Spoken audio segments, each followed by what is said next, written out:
Salut à tous et bienvenue sur ma chaîne pour le débrief du match entre le Real Madrid et l'Espagnol Barcelone.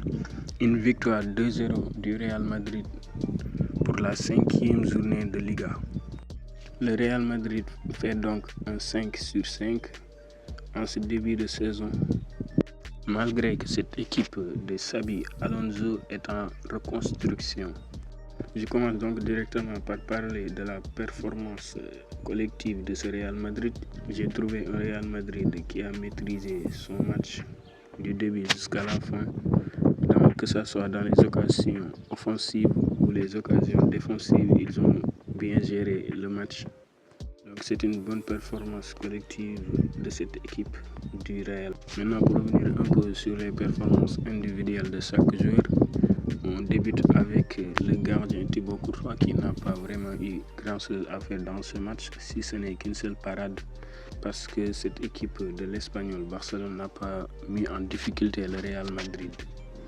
Les joueurs de l'Espagnol n'étaient pas du tout inspirés, ils ne savaient pas quoi faire du ballon offensivement, donc c'était compliqué pour eux. Mais aussi c'est solidifié par cette défense du Real Madrid qui a été au top niveau. Une défense avec Militao qui a fait une top performance. D'ailleurs, il a marqué le premier but sur une lourde frappe extérieure de la surface. Défensivement, il a fait un très bon match. Je l'ai trouvé assez intéressant. À côté de lui, il y avait Raúl Asensio. Lui aussi, il s'est bien débrouillé. Il a été bon défensivement. Il a été solide. C'est lui d'ailleurs qui restait très souvent derrière quand Militao montait pour solidifier un peu les choses. Lui aussi, il a fait son match. Sur son côté droit, il y avait Carvajal. Carvajal, lui, lancé, il est toujours là. C'est le capitaine de l'équipe de ce Real Madrid-là. C'est pour dire l'importance que Dani Carvajal a dans cette équipe-là. Je ne pense pas que Trent Alexander-Arnold va prendre sa place. Sur le côté gauche, Alvaro Carreras qui, au contraire de Trent Alexander-Arnold, il est venu et il s'est assuré carrément sur ce poste-là. Il est tout simplement exceptionnel dans sa montée, dans le fait qu'il amène les ballons, qu'il porte les ballons vers le haut, qu'il combine avec ses coéquipiers. Donc c'est un joueur qui est vraiment indispensable dans ce système de Xabi Alonso. Au milieu de terrain, on retrouve la paire Tchouaméni, Valverde qui sont excellents défensivement, qui sont aussi très bons dans les occasions offensives, qui essayent d'apporter le surnom, surtout Valverde. Mais Tchouaméni, lui, il est plus un milieu défensif qui reste derrière pour aider la défense dans les récupérations. Il a fait énormément de récupérations, Tchouaméni. Il est très fort tout simplement. Valverde, quant à lui, il essaie de trouver les bonnes passes au bon moment. Il essaie de jouer avec ses coéquipiers, essaie de trouver les bonnes passes. Je l'ai trouvé quand même assez moyen, mais il a été bon.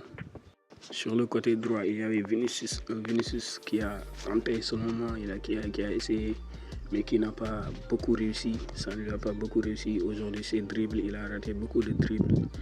Mais c'était un match compliqué, comme depuis ce début de saison. Vinicius, il est toujours dans le dur. Il a fait aussi une passe décisive, il faut le rappeler. Sur le but de Kylian Mbappé, c'est lui qui délivre la passe décisive après avoir porté la balle jusque très haut sur le terrain. Il délivre cette passe-là à Kylian qui marque le but. C'est d'ailleurs ce qui me permet de parler de la performance de Kylian Mbappé, mais quelle performance! Il a été tout simplement sensationnel, Kylian. Il a été partout sur le terrain, il a joué avec ses coéquipiers, il a combiné, Kylian, il a gardé la balle, il a fait des dribbles. Kylian, c'est vraiment aujourd'hui, je pense, l'un des joueurs les plus importants de ce Real Madrid. Kylian, quand les joueurs vont bien, lui, il va bien. Quand les autres ne vont pas bien, lui, il va bien. Donc, il est tout simplement très fort sur ce début de saison.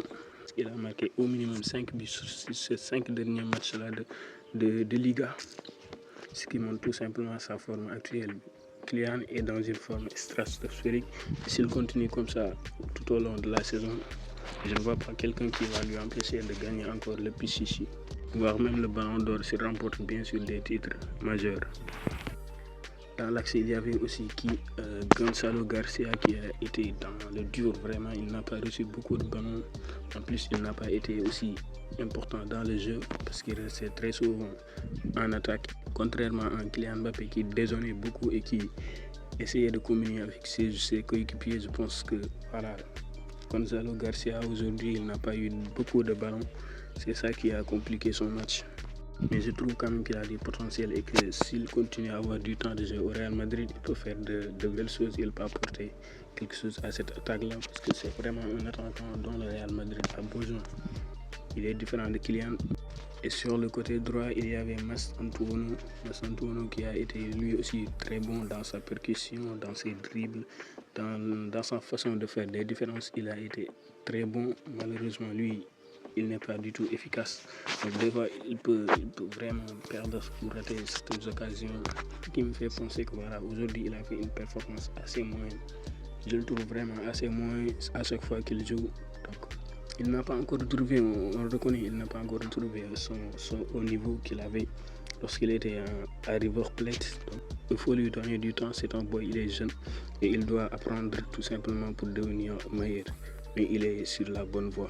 Donc une belle victoire du Real Madrid 2-0. Je n'ai pas parlé du but de Kylian, mais Kylian il a marqué un superbe but lui aussi, il a été décisif, élu homme du match. Il a été très fort, il a été déterminant dans cette victoire du Real Madrid, impliqué sur les 5 premiers matchs du Real, décisif sur les 5 premiers matchs du Real en championnat, sur les 6 premiers matchs du Real, toutes compétitions confondues, parce que la Ligue des Champions, il faut le rappeler, c'est lui qui a marqué les 2 pénaltys. Donc le Real prend la tête de classement avec ses 15 points devant l'FC Barcelone, qui va d'ailleurs jouer ce soir à 19h GMT contre Getafe.